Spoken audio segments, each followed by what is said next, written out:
नमस्कार दोस्तों, हिस्ट्री की जीत की इस प्लेटफॉर्म के ऊपर आज के क्लास में विगत वर्षों में पूछे गए आधुनिक भारत के इतिहास से जुड़े महत्वपूर्ण प्रश्नों के ऊपर चर्चा करेंगे। यहाँ से आपके एग्जाम में काफ़ी ज़्यादा प्रश्न बनते हैं, तो आप सबसे रिक्वेस्ट हुआ कि वीडियो को एंड तक देखना। और यदि इस चैनल पर पहली बार आए हो दोस्तों, तो फिर चैनल को सब्सक्राइब करके जरूर रख लेना इस प्रकार के और महत्वपूर्ण वीडियो प्राप्त करने के लिए। तो चलिए शुरू करते हैं। पहला प्रश्न है, सरकार का कंपनी से सम्राट को अंतरण लॉर्ड कैनिंग द्वारा 1 नवंबर 1858 ईस्वी को कहाँ घोषित किया गया था? सही जवाब होगा इलाहाबाद में।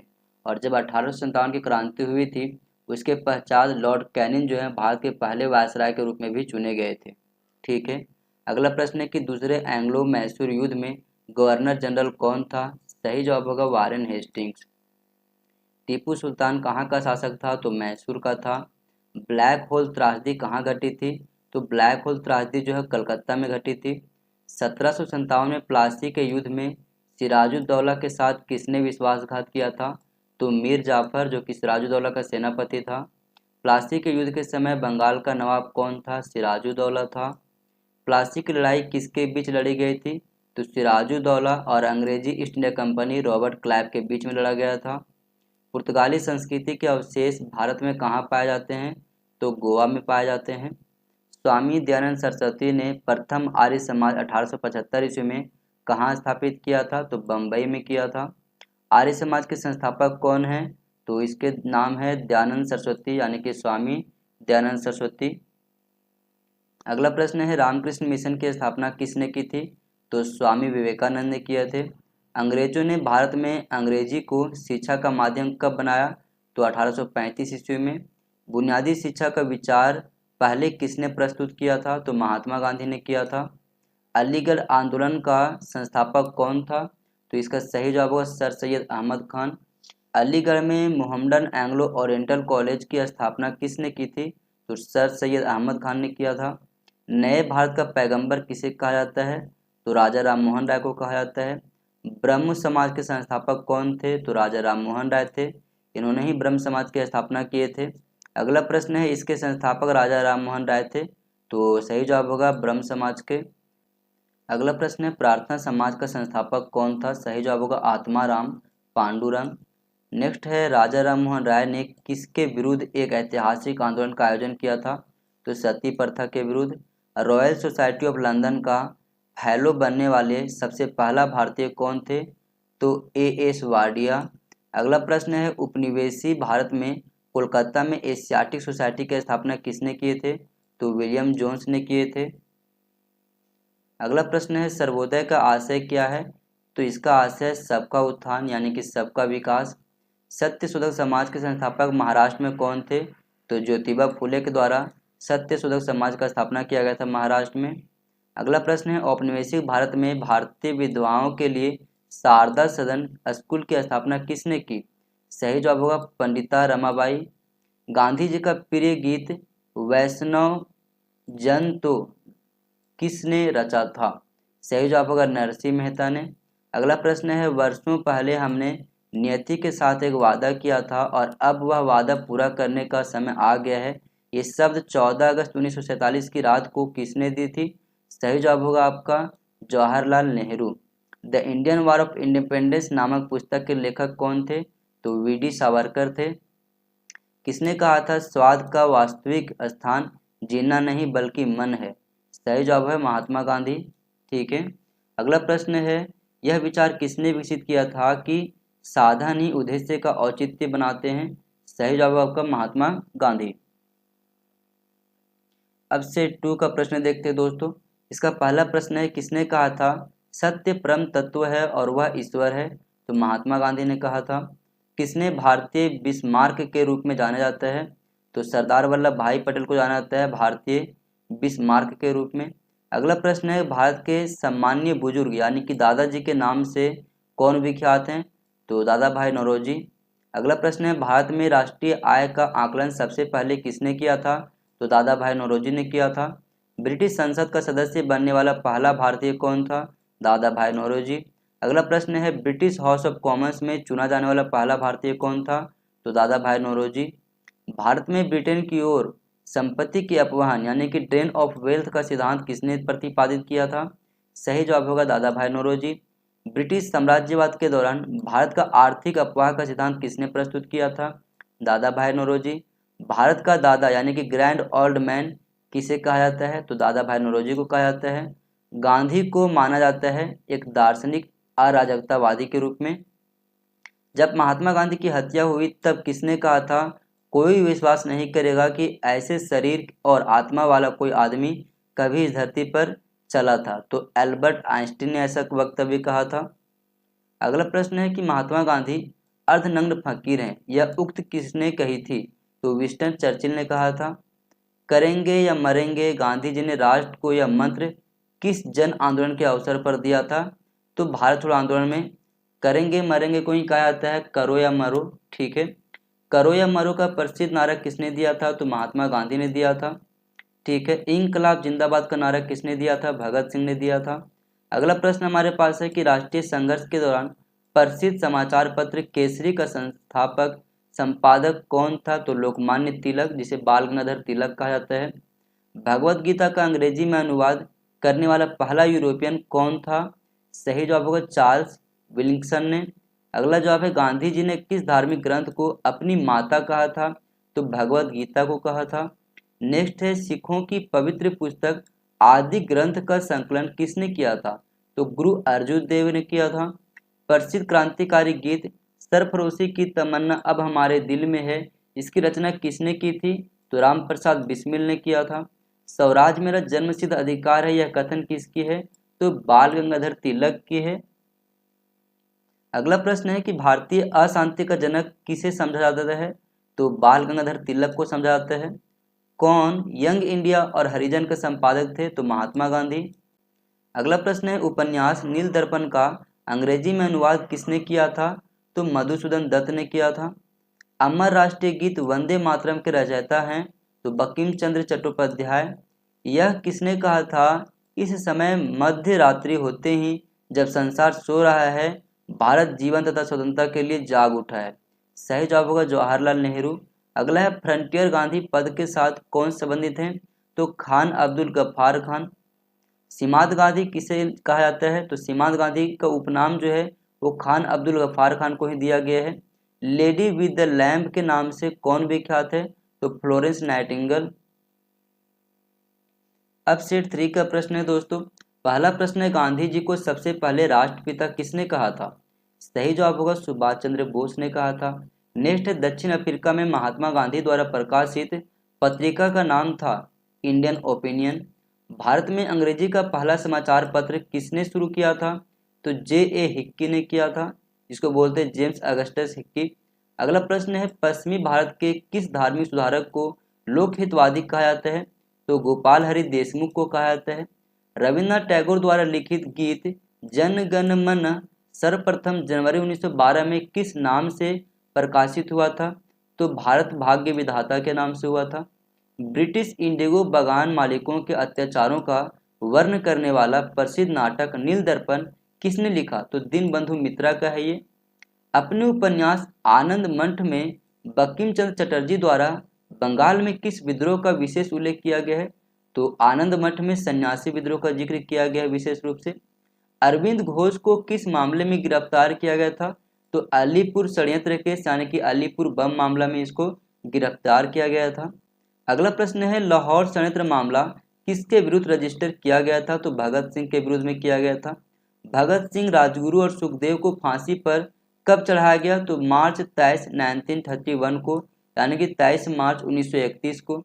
नौजवान भारत सभा किसने स्थापित की थी? तो सरदार भगत सिंह ने। अगला प्रश्न है यूएसए में सैन फ्रांसिस्को में गदर पार्टी का स्थापना किसने किया था? तो लाला हरदयाल ने किया था। गदर पार्टी का मुख्यालय कहाँ था? तो सैन फ्रांसिस्को में था। अगला प्रश्न है कि 1914 में भारतीय राष्ट्रीय दल की बर्लिन में स्थापना किसने की थी? तो चंपाकरमन पिल्लई ने किया था। मंगल पांडे ने 1857 के विद्रोह की पहली गोली चलाई थी बैरकपुर छावनी में। अगला प्रश्न है 1857 का विद्रोह किसने शुरू किया था? तो सिपाहियों के द्वारा शुरू किया गया था, मंगल पांडे के द्वारा।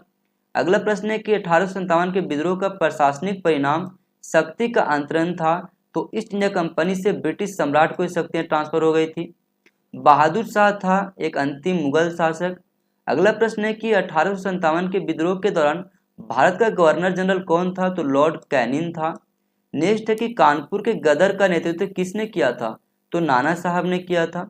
अगला प्रश्न है कि लाल किले में मुगल अस्तित्व किसके पतन के साथ समाप्त हुआ? तो बहादुर शाह जफर के साथ। 1 नवंबर 1858 में रानी की उद्घोषणा जारी करने के लिए शाही दरबार कहाँ आयोजित किया गया था? तो इलाहाबाद में किया गया था। ब्रिटिश क्राउन ने ईस्ट इंडिया कंपनी से भारत पर प्रभुसत्ता किस वर्ष में प्राप्ति की? तो 1858 में प्राप्त की थी। अगला प्रश्न है सेना भर्ती अधिनियम कब लागू हुआ? तो 1856 में। अगला प्रश्न है कि नाना साहिब का दूसरा नाम क्या था? तो धोंदू पंत था। नेक्स्ट है 1877 ईस्वी के इंपीरियल दरबार में हाथ से काती हुई खादी के कपड़े पहनकर कौन गया था? तो जीवी जोशी ने गए थे। अगला है बंगाल में राजस्व का इतमरारी बंदोबस्त यानी कि स्थायी बंदोबस्त किसने लागू किया था? तो लॉर्ड कॉर्नवालिस ने किया था। ब्रिटिश शासन के दौरान तत्कालीन मद्रास प्रेसिडेंसी में रैयतवाड़ी प्रणाली की शुरुआत करने वाला कौन था? तो सही होगा थॉमस मुनरो। बंगाल का पहला गवर्नर जनरल कौन था? तो वारेन हेस्टिंग था। बंगाल का पहला गवर्नर जनरल वारेन हेस्टिंग। ये आपका क्वेश्चन रिपीट हो गया है, ठीक है। अब सेट 4 का प्रश्न हमारे पास है दोस्तों। प्रश्न है कि अंग्रेजों ने भारत में रेलवे किस उद्देश्य से शुरू की थी? सही जवाब होगा ब्रिटिश वाणिज्य और प्रशासनिक नियंत्रण की सुविधा के लिए, ठीक है। अगला है कि किस भारतीय राज्य पर कब्जा करने के लिए राज्य अपहरण नीति को नहीं अपनाया गया था? तो पंजाब के ऊपर। नेक्स्ट है भारतीय सिविल सेवा में अर्हता प्राप्त प्रथम भारतीय कौन थे? तो सत्येंद्र नाथ टैगोर थे। किस गवर्नर ने भारत में पहली बार सिविल सेवाएं शुरू की थी? तो लॉर्ड कॉर्नवालिस ने शुरू किया था। इंग्लैंड के हाउस ऑफ कॉमन्स द्वारा भारत के किस गवर्नर जनरल पर महाभियोग चलाया गया था? तो वारेन हेस्टिंग्स के ऊपर चलाया गया था। ईस्ट इंडिया कंपनी का अंतिम गवर्नर जनरल और क्राउन के अधीन पहला वायसराय कौन था? तो सही जवाब होगा लॉर्ड कैनिंग। अगला प्रश्न है कि किस गवर्नर जनरल का नाम राज्य हड़प नीति यानी कि डॉक्ट्रिन ऑफ लैप के साथ जुड़ा हुआ है? तो लॉर्ड डलहौजी का जुड़ा हुआ है, ठीक है। और लॉर्ड वेलेस्ली का है सहायक संधि और वारेन हेस्टिंग का है रिंग फेंस की नीति, ठीक है, जिसे बोलते हैं हिंदी में घेरे की नीति। अगला प्रश्न है भारत का अंतिम वायसराय कौन था? तो लॉर्ड माउंटबेटन। भारत का अंतिम गवर्नर जनरल कौन था? सी राजगोपालाचारी। भारत का पहला भारतीय गवर्नर जनरल कौन था? तो सी राजगोपालाचारी। अगला प्रश्न है कि स्वतंत्र भारत का पहला गवर्नर जनरल कौन था? तो लॉर्ड माउंटबेटन। भारतीय विश्वविद्यालय अधिनियम किसने पारित किया था? तो लॉर्ड कर्जन ने पारित किया था। भारत में स्थानीय स्वशासन का जनक किसे कहा गया है? तो लॉर्ड रिपन को कहा गया है। भारत में पहली बार 1853 ईस्वी में किस स्थान से रेल यात्रा प्रारंभ की गई थी? तो मुंबई से किया गया था। मुंबई से लेकर के थाने तक हुआ था ये, ठीक है। कलकत्ता में उच्चतम न्यायालय की स्थापना किसके द्वारा की गई थी? तो 1773 के विनियामक अधिनियम के द्वारा। अगला प्रश्न है किस चार्टर एक्ट से चीन के साथ ईस्ट इंडिया कंपनी के व्यापार एकाधिकार समाप्त हुआ था? तो 1833 के चार्टर एक्ट के साथ। सांप्रदायिक निर्वाचन क्षेत्रों की पद्धति की शुरुआत भारत में किसके द्वारा हुई थी? तो 1909 के मार्लो मिंटो एक्ट के द्वारा। अगला प्रश्न है कि किस अधिनियम की महत्वपूर्ण विशेषता प्रांतीय स्वायत्तता थी? तो भारत सरकार अधिनियम 1935 के द्वारा। अगला प्रश्न है कि 1919 अधिनियम में द्विशासन धारणा को जिस व्यक्ति ने परिचित कराया था वे थे मॉन्टेग्यू। अगला प्रश्न है कि द्वैत शासन किस गवर्नमेंट ऑफ इंडिया एक्ट द्वारा लागू किया गया था? तो 1919 के एक्ट के द्वारा। 1921 में नरेंद्र मंडल या फिर चेंबर ऑफ प्रिंसेज किसके द्वारा आरंभ किया गया? तो ड्यूक ऑफ कैनोट के द्वारा। रॉलेट एक्ट 1919 किसके काल में लागू किया गया था? तो लॉर्ड चैम्सफोर्ड के कार्यकाल में रॉलेट एक्ट लागू हुआ था। अगला प्रश्न है कि गवर्नमेंट ऑफ इंडिया एक्ट 1935 किस पर आधारित थी? तो ये आधारित थी सैमन कमीशन के ऊपर। अगला प्रश्न हमारे पास है कि भारत के लिए संविधान बनाने वाली संविधान सभा किस वर्ष स्थापित की गई थी? तो 1946 में स्थापित की गई थी। पंजाब में कृषि आंदोलन आयोजित करने के लिए लाला लाजपत राय को किस वर्ष निर्वासित करके मांडले भेज दिया गया था? तो 1907 ईस्वी में। अगला है दादा भाई नौरोजी के अनुसार स्वराज का अर्थ था स्वशासन। नेक्स्ट गांधी जी के विदेशी वस्तुओं के बहिष्कार के आंदोलन का लक्ष्य क्या था? तो कुटीर उद्योगों को प्रोत्साहित करना। अगला प्रश्न है कि गांधी जी सच्चे समर्थक थे कुटीर उद्योगों के। किसकी विफलता के बाद स्वराज पार्टी बनाई गई थी? तो असहयोग आंदोलन की विफलता के पश्चात बनाई गई थी। CR दास और मोतीलाल नेहरू ने स्वराज पार्टी बनाई थी असहयोग आंदोलन के बाद। ठीक है, अब सेट 5 की क्वेश्चन शुरू होती हैं दोस्तों। पहला प्रश्न है कि मोतीलाल नेहरू और चित्तरंजन दास संस्थापक थे स्वराज पार्टी के। लंदन में गोलमेज सम्मेलन का आयोजन किसकी चर्चा के लिए किया गया था? तो भारत का भावी संविधान को बनाने के लिए। कांग्रेस की पहली महिला अध्यक्ष कौन थी? तो श्रीमती एनी बेसेंट। अगला प्रश्न है भारतीय राष्ट्रीय कांग्रेस की पहली महिला अध्यक्ष कौन थी? तो एनी बेसेंट होगा इसका जवाब। जब स्वतंत्रता की माउंटबेटन योजना स्वीकार की गई उस समय भारतीय राष्ट्रीय कांग्रेस का अध्यक्ष कौन था? तो आचार्य JB कृपलानी थे। ठीक है, अगला प्रश्न है हमारे पास कि सुभाष चंद्र बोस ने भारतीय राष्ट्रीय कांग्रेस से निकलने के बाद किस पार्टी की स्थापना की थी? तो फॉरवर्ड ब्लॉक की थी। फॉरवर्ड ब्लॉक की स्थापना किसने की? तो सुभाष चंद्र बोस ने किया है। 12 अप्रैल 1944 ईस्वी को सुभाष चंद्र बोस ने एक नगर में भारतीय राष्ट्रीय सेना का झंडा फहराया। वह नगर इस समय किस राज्य या फिर केंद्र शासित प्रदेश में है? तो मणिपुर में है। अगला प्रश्न है भारतीय राष्ट्रीय कांग्रेस के प्रथम मुसलमान अध्यक्ष कौन थे? तो बदरुद्दीन तैयब जी। भारतीय राष्ट्रीय कांग्रेस के पहले अधिवेशन में कितने प्रतिनिधियों ने भाग लिया था? तो 72 प्रतिनिधियों ने भाग लिया था। अगला प्रश्न है कि वर्ष 1885 ईस्वी में हुई भारतीय राष्ट्रीय कांग्रेस की प्रथम मीटिंग की अध्यक्षता किसके द्वारा की गई थी? तो WC बनर्जी यानी कि व्योमेश चंद्र बनर्जी के द्वारा। अगला प्रश्न है इंडियन नेशनल कांग्रेस का संस्थापक कौन था? तो A.O. ह्यूम था। भारतीय राष्ट्रीय कांग्रेस का पहला महासचिव था A.O. ह्यूम। खिलाफत आंदोलन किसको अपमानित करने के लिए विरोध करने के लिए प्रारंभ किया गया था? तो सही जवाब होगा तुर्की खलीफा का। पाकिस्तान नाम किसने गढ़ा था? तो चौधरी रहमत अली ने। भारतीय राष्ट्रीय कांग्रेस के किस अधिवेशन में कांग्रेस और मुस्लिम लीग का ऐतिहासिक मिलन हुआ था? सही जवाब होगा लखनऊ अधिवेशन में, जो कि 1916 में हुई थी। अगला प्रश्न है नरम दल और गरम दल के बीच फूट कहां और किस वर्ष में पड़ी थी? तो 1907 में पड़ी थी कांग्रेस के सूरत अधिवेशन में। इंडियन नेशनल कांग्रेस का बंटवारा मध्य मार्गी और चरमपंथी वर्गों में किस वर्ष में हुआ था? तो 1907 में हुआ था सूरत अधिवेशन में। जालियांवाला बाग हत्याकांड यानी कि हादसे से किस ब्रिगेडियर का संबंध था? तो जनरल O डायर का। अगला प्रश्न है कलकत्ता, मद्रास, बंबई में उच्च न्यायालय की स्थापना की गई थी 1861 ईस्वी में। नेक्स्ट है पूना समझौता जो कि 1932 में हुई थी। ये किसके बीच हुई थी? तो गांधी जी और अंबेडकर के बीच में। नेक्स्ट प्रश्न है भारतीय राष्ट्रीय कांग्रेस का पहला अंग्रेजी अध्यक्ष कौन था? तो जॉर्ज यूले थे।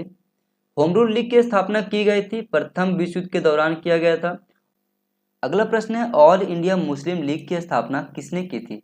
सही जवाब होगा आगा खान। मुस्लिम लीग की स्थापना किस वर्ष हुई थी? तो 1906 में हुई थी। विभाजन परिषद का अध्यक्ष कौन था? तो लॉर्ड माउंटबेटन था। फरवरी 1928 में भारत आने वाले सैमन कमीशन का बहिष्कार किया गया। क्यों? क्योंकि उसके सभी सदस्य जितने भी थे 7 सदस्य थे, वो सातों सदस्य श्वेत थे, कोई भी उसमें भारतीय सदस्य शामिल नहीं था। अगला प्रश्न है भारत सेवक समाज की स्थापना किसने की थी? तो गोपाल कृष्ण गोखले ने किया था। सर्वेंट ऑफ इंडिया सोसाइटी के संस्थापक कौन थे? तो गोपाल कृष्ण गोखले। गुजरात में साबरमती आश्रम का स्थापना गांधी जी ने किस वर्ष किया था? तो 1917 में। अब हमारे पास सेट 6 शुरू हो रहा है। इसका पहला प्रश्न है कि लाला लाजपत राय किसके विरुद्ध प्रदर्शन कर रहे थे जब वे पुलिस की नृशंसता का शिकार हुए? तो सैमन कमीशन का कर रहे थे। बाल गंगाधर तिलक किसे अपना राजनीतिक गुरु कहते थे? तो दादा भाई नौरोजी को कहते थे। चटगांव शस्त्रागार पर धावा किसके नेतृत्व में बोला गया? तो सूर्य सेन के नेतृत्व में बोला गया। गांधी इरविन समझौता पर हस्ताक्षर कब हुए थे? तो 5 मार्च 1931 को हुआ था। कौन से गोलमेज सम्मेलन में महात्मा गांधी ने भाग लिया था? तो द्वितीय गोलमेज सम्मेलन में, जो कि 1931 में हुई थी। उस राज्य पुनर्गठन आयोग का अध्यक्ष कौन था जिसने भाषाई आधार पर राज्यों का पुनः सीमांकन करने की सिफारिश की थी? तो फजल अली। अगला प्रश्न है स्वतंत्र भारत में पहली गैर कांग्रेसी सरकार किस राज्य में बनी थी? तो केरल में बना था। 1937 में कांग्रेस ने मंत्रिमंडल बनाए थे 6 राज्यों में। महात्मा गांधी किसकी कृतियों से अत्यधिक प्रभावित थे? तो लियो टॉल्स्टॉय का। गांधी जी ने सत्याग्रह की कला को अभ्यास रूप में कहाँ सीखा? तो दक्षिण अफ्रीका में। सत्याग्रह शब्द का निर्माण किसने किया था? तो गांधी जी ने किया था। अगला प्रश्न है कि दक्षिण अफ्रीका के किस शहर में गांधी को श्वेत लोगों द्वारा पीटा और पट्टी से नीचे फेंक दिया गया था? तो मेरिट्सबर्ग में। गांधी जी ने सत्याग्रह आंदोलन किस वर्ष में आरंभ किए थे? तो 1919 में किए थे। अगला प्रश्न है गांधी ने भारत में अपने राजनीतिक गतिविधियों का प्रारंभ यहाँ से किया था? तो चंपारण सत्याग्रह से किए थे 1917 से। अगला प्रश्न है गांधी जी की अध्यक्षता में एकमात्र इंडियन नेशनल कांग्रेस भारतीय राष्ट्रीय कांग्रेस का अधिवेशन कहाँ आयोजित किया गया? तो बेलगाम में होगा। महात्मा गांधी ने सन 1930 में सविनय अवज्ञा आंदोलन कहाँ से आरंभ किए थे? तो दांडी से किए थे। गांधी जी खादी को किसका प्रतीक मानते थे? तो आर्थिक स्वतंत्रता का। 1937 में किन दो राज्यों में गैर कांग्रेसी मंत्रिमंडल बने थे? तो बंगाल में और पंजाब में। 1939 में सुभाष चंद्र बोस किसे हराकर कांग्रेस पार्टी के अध्यक्ष चुने गए थे? तो पटाभी सीतारमैया। कैबिनेट मिशन भारत कब आया था? तो 1946 में आया था। गांधी जी ने किस आंदोलन का समर्थन किया था? तो अस्पृश्यता आंदोलन का। 1942 में भारत छोड़ो आंदोलन आरंभ करने के लिए कौन सा मुख्य कारण था? तो क्रिप्स मिशन की विफलता। अंग्रेजों के लिए गांधी जी का प्रसिद्ध भारत छोड़ो आंदोलन का आरंभ कब हुआ था? 1942 ईस्वी में हुआ था। भारत छोड़ो आंदोलन 1942 में किस महीने में शुरू की गई थी? तो अगस्त महीने में की गई थी। अगला प्रश्न है कि भारत छोड़ो आंदोलन के दौरान समानांतर सरकार का गठन कहाँ किया गया था? सही जवाब होगा बलिया में किया गया था। चौरी चौरा कांड के बाद गांधी जी ने स्थगित कर दिया था असहयोग आंदोलन को। असहयोग आंदोलन को किसके कारण स्थगित किया गया था? तो सही जवाब होगा चौरी चौरा कांड, जो कि 5 फरवरी 1922 ईस्वी को हुआ था। अगला प्रश्न है कि भारतीय राष्ट्रीय कांग्रेस ने असहयोग का अपना प्रसिद्ध प्रस्ताव 1920 में कहाँ आयोजित अपने अधिवेशन में पारित किया था? तो सही जवाब होगा कलकत्ता में। किस आंदोलन को हिंदुओं और मुसलमानों दोनों का समर्थन मिला? तो असहयोग आंदोलन को मिला था। अब हमारा सेट 7 शुरू होता है दोस्तों। इसका पहला प्रश्न है कि महात्मा गांधी द्वारा सविनय अवज्ञा आंदोलन किस वर्ष में शुरू किया गया था? 1930 में शुरू किया गया था। नमक सत्याग्रह किस सन में यानी किस वर्ष में प्रारंभ हुई थी? 1930 में हुई थी। गांधी जी का दांडी मार्च किसका हिस्सा था? तो सविनय अवज्ञा आंदोलन का हिस्सा था। नमक कानून के उल्लंघन में गांधी जी ने एक आंदोलन शुरू किया था जिसका नाम था सविनय अवज्ञा आंदोलन। पूर्ण स्वराज की शपथ कांग्रेस के किस अधिवेशन में ली गई थी? तो लाहौर में ली गई थी। भारतीय राष्ट्रीय कांग्रेस के किस सत्र में पूर्ण स्वराज की घोषणा की गई? सही जवाब होगा लाहौर में। अगला प्रश्न है भारतीय राष्ट्रीय कांग्रेस के किस सत्र में पूर्ण स्वराज प्रस्ताव स्वीकार किया गया था? तो 1929 के लाहौर सत्र में। 1932 ईस्वी में अखिल भारतीय हरिजन संघ की स्थापना किसने की थी? तो महात्मा गांधी ने किए थे। अगला प्रश्न है स्वतंत्र भारत के प्रथम लोकसभा अध्यक्ष कौन थे? तो जीवी मावलंकर थे। सर्वोदय और भूदान आंदोलन से कौन संबंधित है? तो आचार्य विनोबा भावे। सर्वोदय की अवधारणा के संस्थापक कौन है? तो महात्मा गांधी। जहां कानून नहीं वहां स्वतंत्रता नहीं, यह किसने कहा था? तो जॉन लॉक ने कहा था। प्रश्न है सुधार आंदोलन क्या है? तो सही जवाब होगा पोप के प्रभुत्व के खिलाफ विद्रोह। फासिस्टवाद की विचारधारा किस देश में विकसित हुई थी? तो इटली में हुआ था। लोकतांत्रिक समाजवाद की विधियां समझाना और प्रचार करना है। रूस के पॉपुलिस्ट आंदोलन अराजकतावाद के संस्थापक सदस्य कौन था? तो मिखाइल बैक्यूनिन। समाजवाद मूलतः किसका आंदोलन है? तो कामगारों का आंदोलन है। चीन का ग्रेट वॉल जिसे महान दीवार के नाम से जाना जाता है, इसके किसने निर्माण करवाया था? तो सी वांग ने करवाया था। बर्मा जिसे वर्तमान में म्यांमार कहा जाता है, उसको प्राचीन भारत में क्या कहा गया है? तो स्वर्ण भूमि का नाम दिया गया है। मार्को पोलो किस लिए विख्यात है? तो चीन, भारत और एशिया की यात्रा करने के कारण से। कार्ल मार्क्स की पुस्तक दास कैपिटल प्रकाशित हुआ था 1867 ईस्वी में। 19वीं शताब्दी के अंत में कौन सा देश सबसे बड़ी औपनिवेशिक शक्ति के रूप में उभरा था? सही जवाब होगा ब्रिटेन। द्वितीय विश्व युद्ध के दौरान जापान के किन शहरों में परमाणु बम गिराए गए थे? सही जवाब होगा हिरोशिमा और नागासाकी में। अगला प्रश्न है कि रूसी क्रांति किस वर्ष हुई थी? तो 1917 में हुआ था। बोस्टन चाय पार्टी की घटना का संबंध किससे है? तो अमेरिकी स्वतंत्रता युद्ध से है। अगला प्रश्न है क्रीमियन युद्ध का समापन किस प्रकार हुआ था? तो पेरिस समझौता के साथ हुआ था। 1854 से लेकर के 1856 में क्रीमियन युद्ध किनके बीच लड़ा गया था? तो रूस और तुर्की के बीच लड़ा गया था। प्रथम विश्व युद्ध में जापान किसकी ओर से लड़ा? तो जर्मनी के खिलाफ यूनाइटेड किंगडम के साथ लड़ा था। अगला प्रश्न है कि किस संधि से प्रथम विश्व युद्ध समाप्त हुआ था? तो वर्सेल्स की संधि के द्वारा। लौह आवरण शब्द जो है किसने बनाया था? तो विंस्टन चर्चिल ने बनाया था। अब हमारे पास सेट 8 शुरू होते हैं दोस्तों। सेट 8 का पहला प्रश्न है कि यूनाइटेड नेशन शब्द किसने गढ़ा था? सही जवाब होगा रूजवेल्ट ने। अगला प्रश्न है मेन कॉम्प का लेखक कौन है? तो हिटलर है। अगला प्रश्न है कि राज सिंहासन पर बैठने वाला सबसे अधिक आयु का ब्रिटिश राजा या फिर रानी कौन है? तो क्वीन मैरी ट्यूडर। भारतीय संविधान से जुड़े कुछ महत्वपूर्ण बातें जैसे कि शासन की एकात्मक पद्धति का लाभ दृढ़ राज्य का निर्माण करना है। जिस संविधान सभा द्वारा भारत के संविधान का अधिनियमन किया गया उसके सदस्य कौन थे? तो विभिन्न प्रांतों की विधानसभाओं द्वारा निर्वाचित सदस्य थे। ठीक है। भारत की अंतःकालीन संसद में कितने सदस्य थे? तो 296 सदस्य थे। प्रथम केंद्रीय विधानसभा का गठन कब किया गया था? 1921 में किया गया था। भारत की संविधान सभा किसके कहने पर बनाई गई थी? तो कैबिनेट मिशन के प्लान के अकॉर्डिंग बनाया गया था। भारत की संविधान सभा का अध्यक्ष कौन था? तो डॉक्टर राजेंद्र प्रसाद थे। संविधान के अंतर्गत भारतीय लोकतंत्र के आदर्शों को हम कहाँ देख सकते हैं? तो उसके प्रस्तावना में देख सकते हैं, यानी कि प्रियम्बल में। लोकप्रिय प्रभुसत्ता क्या है? तो जनता के प्रतिनिधि का प्रभुत्व। अगला प्रश्न है भारत पूर्ण संप्रभु लोकतांत्रिक गणतंत्र कब बना? तो 26 नवंबर 1949 ईस्वी को। संविधान की उद्देशिका यानी कि प्रस्तावना का संशोधन कितनी बार किया गया था? तो अभी तक कहा है दोस्तों तो एक बार हुआ है।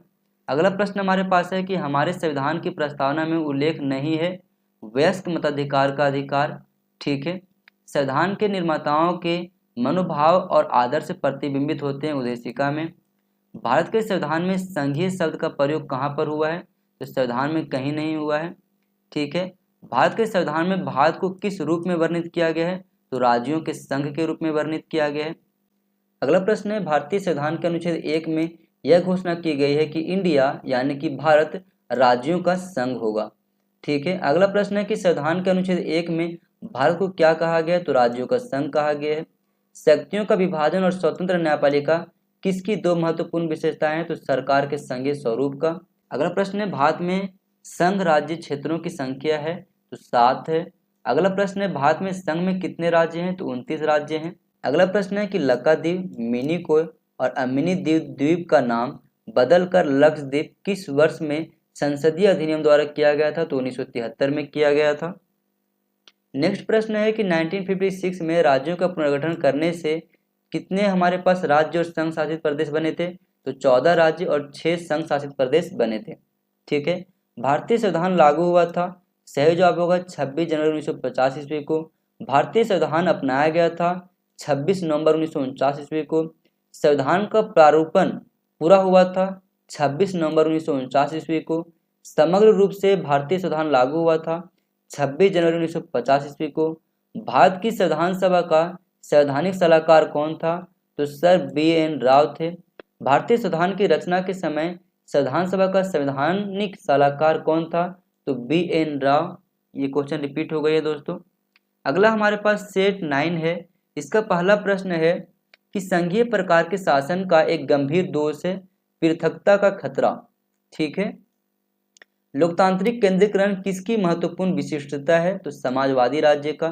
भारत में एकल नागरिकता की अवधारणा अपनाई गई है इंग्लैंड से।